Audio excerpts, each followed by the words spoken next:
आलेलो आहोत। बांधवांनो, या महाराष्ट्रामध्ये ज्या दिव्यांग वृद्ध निराधारांना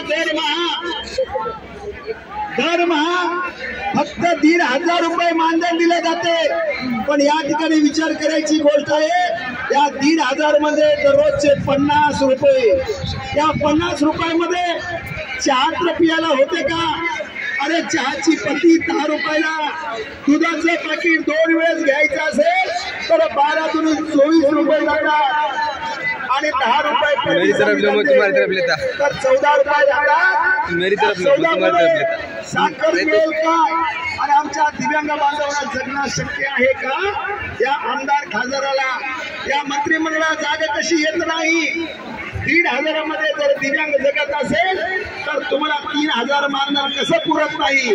याचा जबाब विचारण्यासाठी आज सकल दिव्यांग संघटना आणि बेरोजगार दिव्यांग कल्याणकर्ती संघर्ष समिती नांदेड आणि दिव्यांग वृद्ध निराधार मित्र मंडळ महाराष्ट्र यांच्या संयुक्तपणे आज या ठिकाणी आपला मंत्रालयामध्ये प्रवेश करण्यासाठी आणि या शासन प्रशासनाला जागा करण्यासाठी आपण यावेळी आलेलो आहोत। मित्रांनो, या आमदारांना त्यांच्या 5 पिढ्यांची व्यवस्था करण्यासाठी त्यांचा वेतन आमदार हा सर 2 मिनिटाचे करायचे का? 2 मिनिटाचे त्याच्यामध्ये सत्तेमध्ये जरी असला सर व्हिडिओ लंबा का? लंबा व्हिडिओ 2 मिनिटाचा 2 मिनिटाचा करा व्हिडिओ।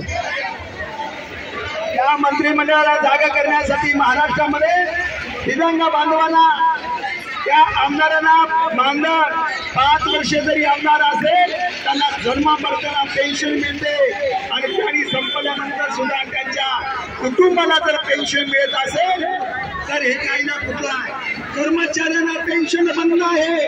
आणि जो 58 वर्षे या देशाची सेवा करतो, राज्याची सेवा करतो, आपल्या मुलाबाळाला सोडून आणि नोकरी करून आपल्या राज्याचं आणि केंद्रामध्ये सेवा करतो, पण त्यांचं पेन्शन बंद झालेलं आहे।